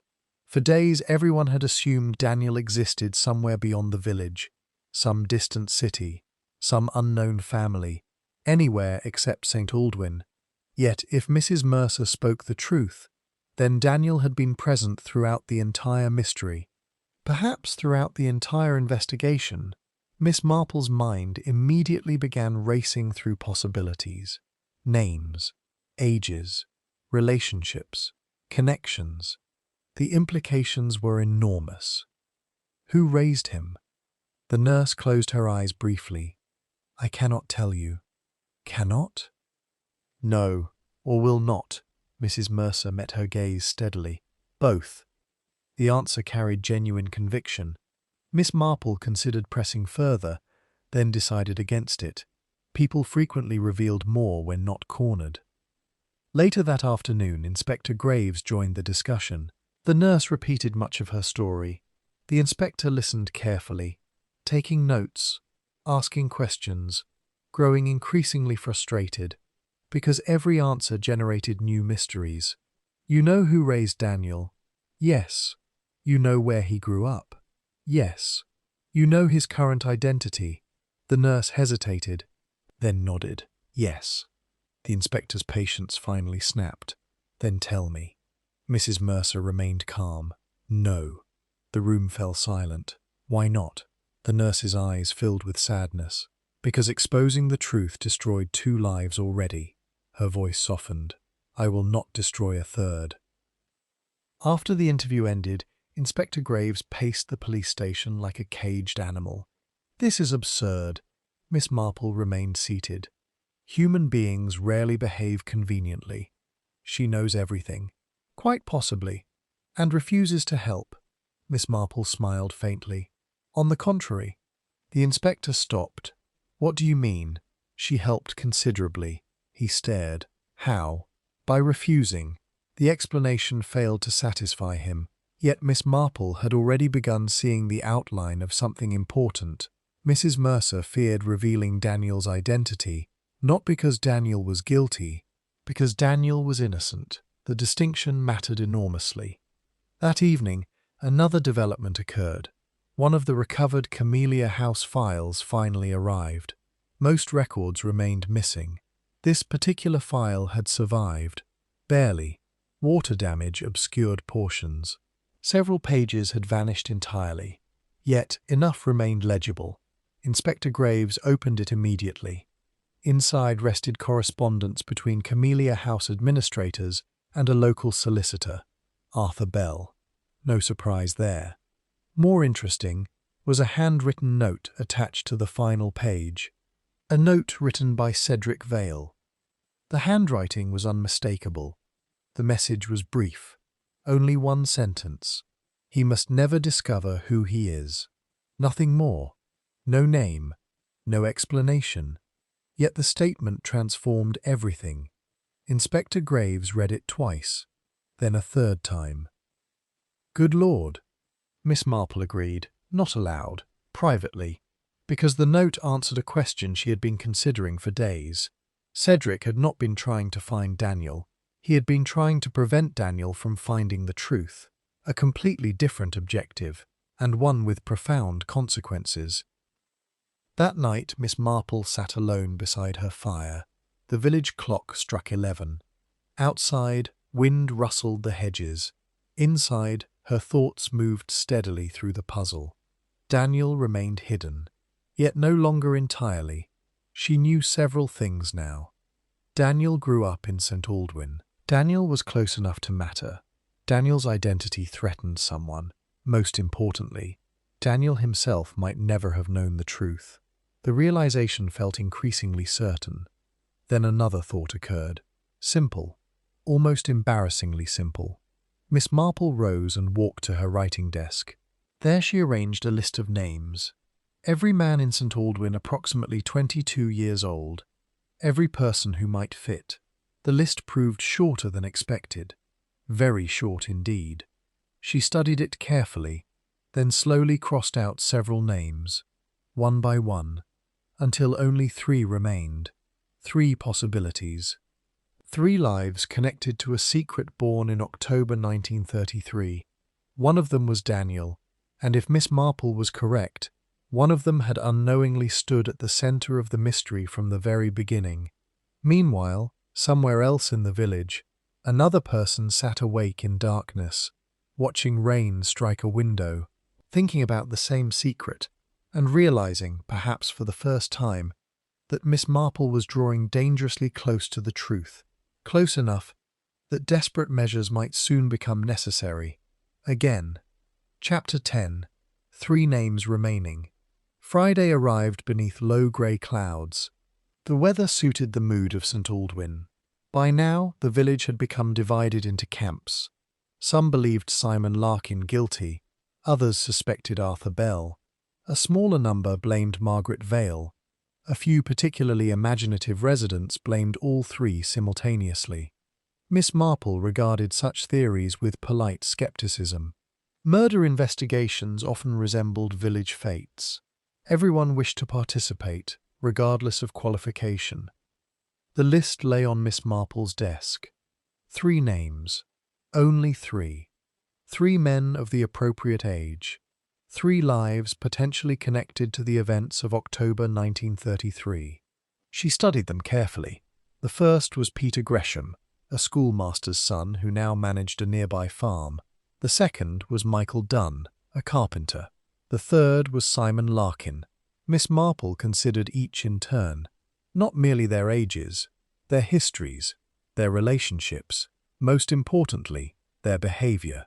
Human beings frequently revealed their origins without realizing it, not through appearance, through patterns, habits, instincts, reactions. And one name continued troubling her more than the others: Simon Larkin. Not because he seemed guilty, rather the opposite. The more she observed him, the less convincing his supposed guilt became. He concealed something, certainly, but concealed things were not always crimes. Sometimes they were wounds, and wounds often inspired secrecy. Miss Marple recalled his reaction to the anonymous letter. Recognition, not surprise. Recognition. She had been certain from the beginning. Now she wondered whether the recognition had been deeply personal. That morning she requested a meeting with Simon. He arrived shortly after 11, nervous as usual, though increasingly weary of suspicion. "I suppose this means you've discovered something." "Possibly."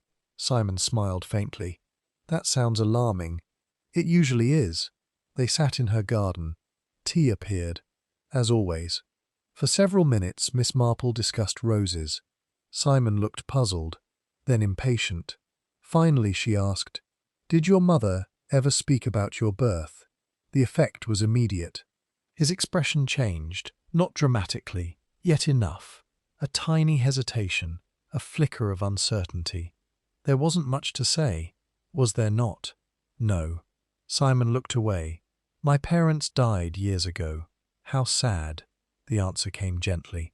Simon nodded, then added, "My father died when I was 10. Interesting." Miss Marple already knew that. She wanted to hear him say it. People often emphasize details that mattered unconsciously. The conversation continued, carefully, patiently, until eventually Simon revealed something unexpected. "I was adopted." The statement emerged almost reluctantly. Miss Marple kept her expression neutral. "I see. Most people don't know." "No. My parents preferred privacy." "Entirely understandable, particularly in a village, particularly 22 years earlier." Miss Marple felt another piece slide quietly into place. Not certainty, possibility, yet a very strong possibility. Meanwhile, Inspector Graves had finally received the remaining Camellia House records, what survived at least. The documents occupied 3 boxes. Several pages remained missing. Others had been damaged, yet enough endured to prove useful. The inspector spent the afternoon examining them. At 4 o'clock he discovered something remarkable. A birth register. The relevant page had suffered water damage. Names were partially obscured. Dates remained legible. One entry immediately attracted attention. October 14th, 1933. Male child. Mother, Margaret Ashcombe. Father, not recorded. The inspector felt a surge of triumph. At last. Actual proof. Then his excitement faded. The next line had been removed. Not damaged. Removed. Someone had deliberately cut away a section of the page. The missing portion would have revealed the child's destination after birth. The one fact everyone needed. The one fact someone desperately wished hidden. Later that evening, another conversation altered the investigation. Margaret Vale requested to speak privately with Miss Marple. The meeting occurred in the conservatory at Alder House. Rain tapped softly against the glass. Neither woman mentioned murder immediately. Such subjects required patience. Finally, Margaret spoke. "I suppose you've guessed." "Partly." A weary smile appeared. "Partly is enough." Margaret stared into the darkness beyond the windows. For several moments she remained silent. Then, "I wanted him." Miss Marple said nothing. The confession continued. "I know people imagine otherwise." Her voice trembled slightly. "They imagine I abandoned him." A pause. "I didn't." Miss Marple believed her, entirely. Margaret continued. "I fought everyone." The words emerged quietly, painfully. "Father, Cedric, relatives, friends." She laughed bitterly. They all spoke about respectability. The word sounded almost offensive, as though respectability mattered more than a child. Miss Marple folded her hands. The silence encouraged honesty. Margaret's eyes glistened. "I lost." Only 2 words, yet they carried 22 years of regret. The conversation revealed another crucial detail. Margaret had not seen Daniel after the first months of his life. Not knowingly, not certainly, but she had searched, repeatedly, quietly, for years, without success. Someone prevented it. She sounded absolutely certain. Who? Margaret looked away. I used to think Cedric. And now? The answer arrived slowly. I don't know, which Miss Marple suspected was true. That night, shortly after 10, Inspector Graves arrived unexpectedly at Miss Marple's cottage. His excitement was obvious. Look at this. He handed her a document, a surviving Camellia House ledger. Miss Marple adjusted her spectacles, then read. A single notation had been overlooked during earlier examinations. Just 6 words. Transferred under authority of A.B. Nothing more. No name, no explanation. Yet both immediately understood. Arthur Bell. The initials could hardly belong to anyone else. The inspector looked triumphant. This proves it. Proves what? Arthur moved the child. Miss Marple considered. Perhaps. The inspector frowned. Perhaps. One should be careful with proof. The distinction mattered. A person might move a child. That did not make them a murderer, nor even a villain. The inspector sighed heavily. You always complicate things. Reality usually does that itself. After he departed, Miss Marple remained awake for some time. The pieces were finally assembling. Not perfectly, almost. She reviewed everything. Arthur Bell transferred the child. Margaret lost contact. Cedric feared discovery. Someone murdered to preserve secrecy. The truth remained hidden behind one final barrier: identity. Who was Daniel? The answer felt astonishingly close now, close enough that she could almost touch it. Then a memory surfaced, one she had overlooked repeatedly. A conversation, a very brief conversation. Mrs. Hartwell, the former administrator, something she had said during their first meeting. At the time it seemed insignificant. Now it did not. Miss Marple hurried to her notebook. There, written between several unrelated observations, a single sentence: he had Cedric's smile from the beginning. Miss Marple stared, then slowly lowered the notebook. The statement transformed everything. Because Mrs. Hartwell had not been discussing a baby, she had been discussing recognition, the sort of recognition possible only after watching someone grow. And if Mrs. Hartwell recognized Cedric's smile, then she had seen Daniel recently. Very recently. Perhaps often. Miss Marple rose and crossed to the window. Outside, rain drifted across the village green. The truth no longer seemed distant.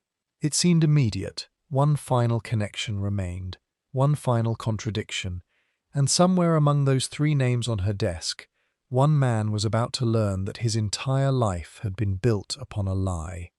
Meanwhile, the murderer was running out of time, and desperate people, Miss Marple knew, were prone to mistakes. Indeed, one had already made a very serious one. The mistake had gone unnoticed by everyone else, but not by Miss Marple, and before long it would unravel the entire deception. Chapter 11. Cedric's Smile.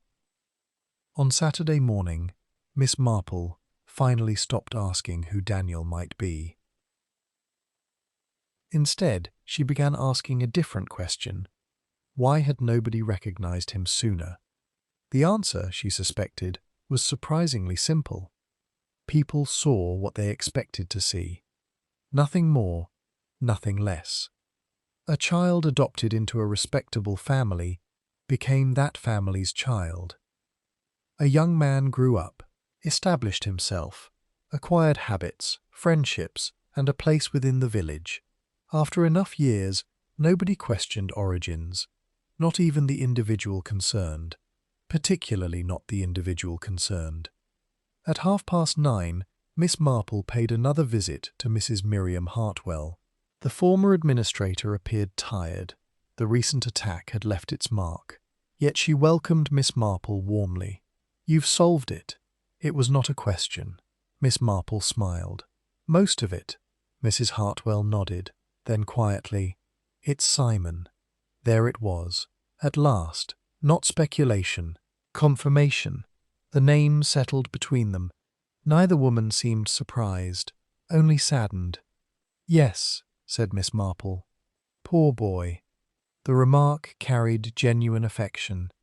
Mrs. Hartwell crossed to the window. He never knew. No. He always wondered why Cedric paid such attention to him. Miss Marple looked up sharply. "Attention?" The older woman nodded. Village patronage, ordinary interest, yet viewed differently. A father quietly watching a son who never knew. Mrs. Hartwell revealed the rest. 22 years earlier, Arthur Bell had intervened. Not to conceal the child permanently, not to profit, not to deceive, to protect. The adoption arrangement proposed by Cedric would have sent Daniel far away, possibly overseas. Arthur refused. Instead, he arranged for a local couple to raise him. The Larkins.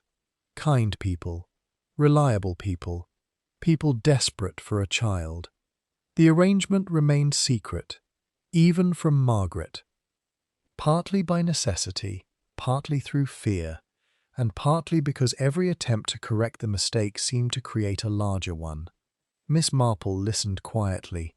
Human beings often created tragedies while trying to prevent them. By midday, she requested a private meeting with Inspector Graves. The inspector arrived promptly.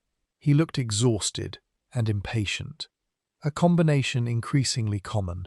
"You know who Daniel is?" Again, not a question. Miss Marple nodded. "Yes." The inspector leaned forward. "Simon." "Yes." Graves closed his eyes briefly. When he opened them, frustration had given way to understanding. Good Lord. It does explain several things. His reaction to the letter. Indeed, the arguments with Cedric. Yes. The inspector paced slowly, then stopped. Did Simon know? No. You're certain? Quite. The answer came without hesitation. Miss Marple rarely expressed certainty lightly. The inspector absorbed the information. Then another realization struck him. If Simon is Daniel, he frowned. Then the motive changes. Completely. No inheritance dispute. No blackmail scheme. No financial conflict. Everything now revolved around truth. Identity. Exposure. The consequences felt far more personal, and therefore more dangerous. Yet the most important discovery came later that afternoon. The jasmine perfume. The detail Mrs. Hartwell had remembered during the attack. Miss Marple had spent days considering it. Now, at last, the answer emerged, entirely by accident, or what most people would call accident. She happened to be seated near Margaret Vale during a village committee meeting, a pointless gathering nobody truly wished to attend. As Margaret adjusted her gloves, a familiar scent drifted through the air. Jasmine, the exact fragrance Mrs. Hartwell had described. Miss Marple became very still, not because she believed Margaret was the attacker, quite the opposite, because she remembered seeing another woman borrow Margaret's perfume several weeks earlier, a woman who admired it frequently, a woman who could easily have acquired the same scent, Helen Avery. The realization arrived with astonishing force. Not proof, not yet, but direction, and direction mattered. Miss Marple immediately reviewed everything she knew about Helen, the photograph discovered in Dr. Avery's desk, her unusual interest in the investigation, her nervous behavior, her repeated attempts to insert herself into critical moments. Most importantly, her connection to the hidden past remained unexplained. Everyone else's connection now made sense. Arthur, Margaret, Cedric, Simon, even Mrs. Mercer. But Helen? Helen remained an anomaly, and anomalies deserved attention. That evening Miss Marple visited Dr. Thomas Avery. The doctor appeared surprised, though pleased. "Miss Marple, Doctor." Tea appeared, naturally. Then came conversation. Eventually she introduced the photograph. Thomas sighed immediately. That again. Interesting reaction. Not defensive, weary. You knew about it. Of course. Another surprise. Miss Marple waited. The doctor continued. Helen assumed it was hidden from me. A pause. It wasn't. The revelation altered everything. You found it first. Years ago. And? Thomas laughed sadly. I never understood why Helen became obsessed with it. The room fell silent. Miss Marple's attention sharpened. Obsessed. An important word. Obsessed. The doctor nodded. She asked endless questions. When? About 15 years ago. 15 years. Long before Cedric's murder. Long before the anonymous letter. Long before recent events. Miss Marple felt a sudden flicker of excitement. At last. A hidden thread. The doctor's explanation continued. Helen had discovered references to Camellia House years earlier. She became fascinated, then increasingly secretive. Eventually she stopped discussing it altogether. Thomas assumed she had lost interest. Clearly she had not. Miss Marple rose to leave shortly afterward. Her thoughts moved rapidly. The pattern was finally emerging, and the pattern centered upon Helen Avery. Not Simon, not Arthur, Helen.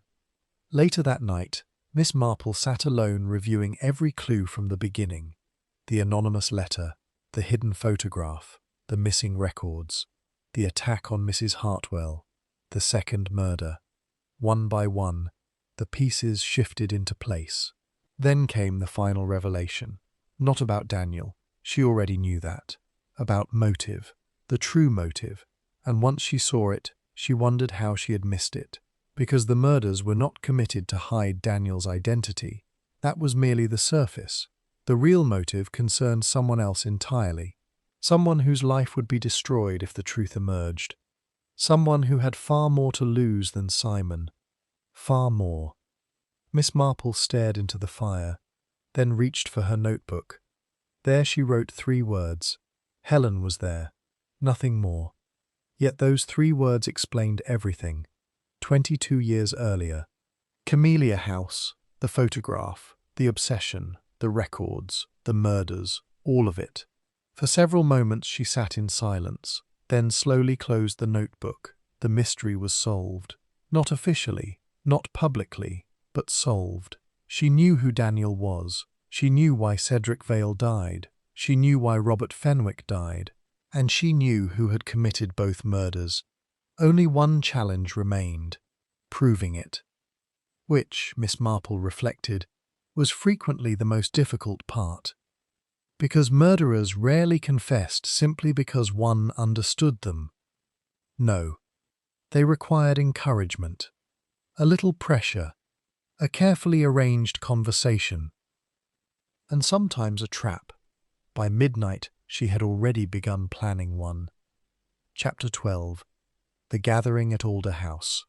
Sunday afternoon arrived cool and bright. The storm clouds that had dominated the week had finally disappeared, leaving behind clear skies and sharp sunlight. It would have been a beautiful day under different circumstances. Instead, Alder House prepared for a reckoning. Inspector Graves had arranged the gathering at Miss Marple's request. The invitation itself had been unusual. Every principal figure in the investigation was asked to attend. Margaret Vale, Arthur Bell, Simon Larkin, Helen Avery, Dr. Thomas Avery, Mrs. Miriam Hartwell, Mrs. Violet Mercer, and several others whose lives had become entangled in the mystery. Nobody knew precisely why they had been summoned. Most suspected the reason. None looked comfortable. The library had been restored after the investigation. Cedric Vale's desk remained where it had always stood. The silver teapot sat upon a side table, polished, silent, almost innocent. Miss Marple thought that appropriate. The entire mystery had begun with something appearing innocent. The guests assembled gradually. Quiet conversations filled the room. Nervous glances followed. Simon looked particularly unsettled. The events of recent days had clearly exhausted him. Arthur Bell appeared pale. Margaret looked resigned. Only Helen Avery seemed composed, perhaps a little too composed. Miss Marple noticed. So did Inspector Graves. When everyone had arrived, the inspector closed the doors. The room fell silent. Miss Marple remained seated near the fireplace. Knitting rested in her lap. The image was almost absurdly ordinary, yet every eye turned toward her. She smiled gently. "Thank you for coming." Nobody answered. She continued, "Human beings are remarkably alike." A few puzzled expressions appeared. Miss Marple ignored them. When confronted by a mystery, people generally assume the explanation must be complicated. She folded her hands. In reality, the truth is often quite simple. A pause. This mystery began 22 years ago. The room remained silent. Only the ticking clock could be heard. Miss Marple began with Camellia House, the hidden pregnancy, Margaret Ashcombe, Cedric Vale, the birth of a child, Daniel. As she spoke, old wounds reopened throughout the room. Margaret stared at the floor. Arthur Bell looked away. Simon appeared increasingly confused. The young man clearly sensed the story concerned him, yet he did not know how. Not yet. Miss Marple continued patiently, explaining the adoption, Arthur's intervention, the decision to keep the child in St. Aldwyn, the years that followed. Then she stopped. Her gaze settled upon Simon. "Daniel grew up here." The young man looked up. "Yes, he lived among us." Silence. "He still does." Simon's face paled. Slowly, almost imperceptibly. Then understanding began to dawn. Not complete understanding. Enough. No. A whisper. Miss Marple's expression softened. "I'm afraid so." The room seemed to hold its breath. "Daniel is Simon Larkin." Nobody moved. Nobody spoke. The revelation settled across the gathering like a physical force. Simon stared, first at Miss Marple, then at Margaret, then at Arthur. His expression reflected disbelief, shock, and something deeper, a lifetime of questions suddenly acquiring answers. Margaret closed her eyes. Tears slipped quietly down her cheeks. She made no attempt to hide them. Simon simply sat motionless, as though movement itself had become impossible. Inspector Graves allowed several moments to pass. Then Miss Marple continued. "Because the mystery was not over, not yet.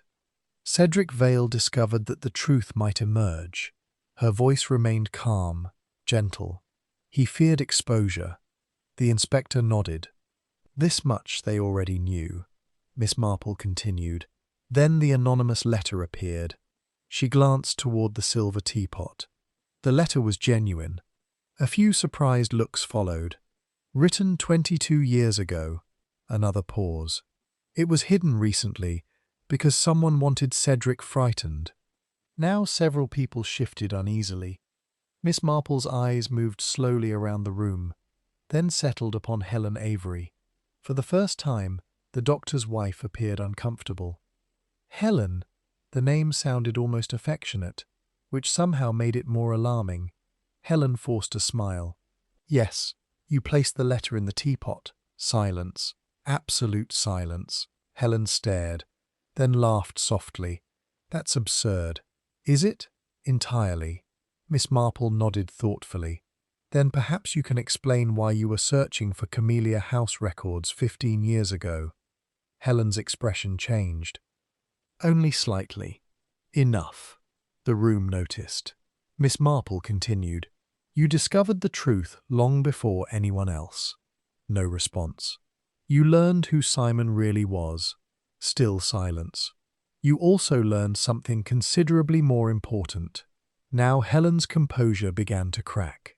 Margaret looked confused. Arthur frowned. Inspector Graves remained very still, waiting. "The truth did not threaten Simon," Miss Marple said. "It threatened you." Helen's face lost colour. The room remained silent. Nobody understood. Not yet. Miss Marple supplied the answer. You were born at Camellia House too." The word struck like a hammer. Helen inhaled sharply. Across the room, Dr. Avery stared in disbelief. "What?" Miss Marple looked at him kindly. Helen spent years investigating the records because she was searching for her own past. The doctor's expression suggested the possibility had never occurred to him. Helen lowered her eyes, and in that moment her silence became confirmation. The final truth emerged slowly, painfully. 22 years earlier, Camellia House had hidden more than one scandal. Helen had also been born there, raised under a false identity, never told the truth.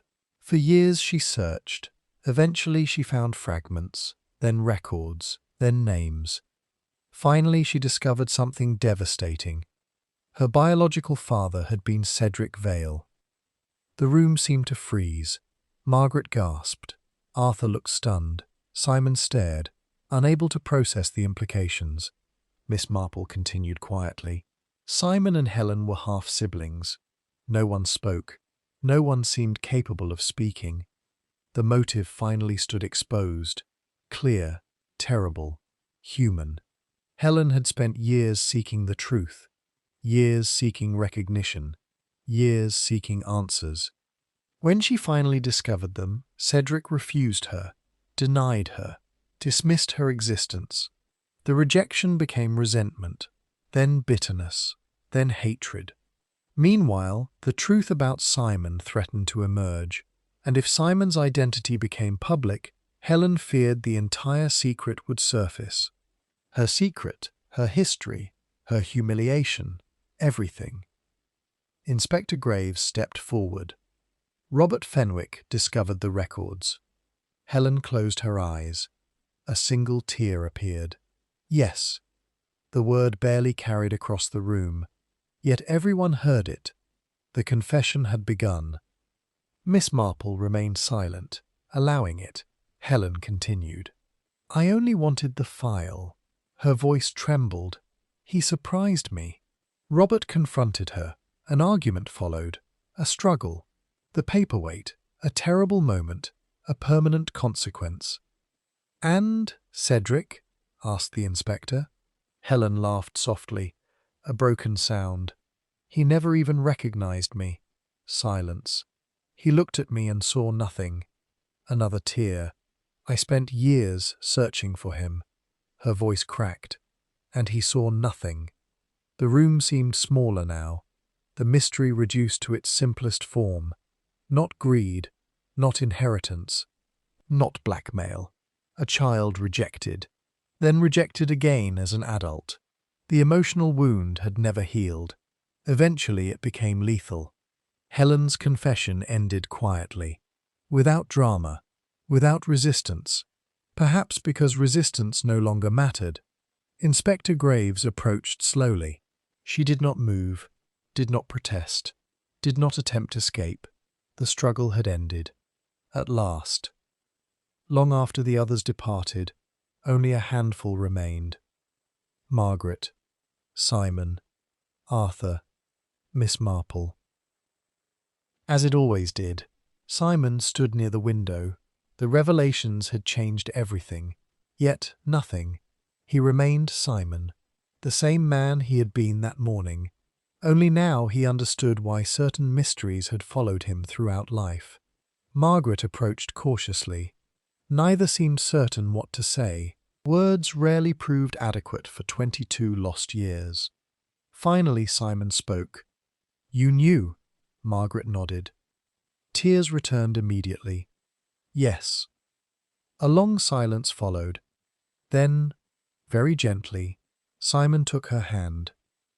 No dramatic reconciliation, no miraculous healing. Such things belonged in novels. This was life. Messier, more uncertain, yet perhaps more hopeful. Later, as twilight settled over St. Aldwyn, Miss Marple walked home alone. The village seemed peaceful once more, at least on the surface. She passed cottages glowing with lamplight, heard distant laughter, smelled wood smoke drifting through the evening air. ordinary things, comforting things. At her gate she paused, as she often did after solving a mystery. Not to celebrate, to reflect. Human nature rarely changed. Secrets, pride, shame, love, resentment. These remained constant across generations. People imagined murder emerged from extraordinary circumstances. Miss Marple knew otherwise. It emerged from ordinary emotions allowed to grow unchecked. That was the truly frightening thing, and perhaps the saddest. She entered her cottage, closed the door, and returned to her knitting. Outside, St. Aldwyn settled into silence. The mystery of the letter hidden inside the teapot had finally been solved. Yet somewhere in the village, a silver teapot still sat quietly upon a shelf, an ordinary object, harmless, unremarkable, and forever connected to the secrets that nearly destroyed a family.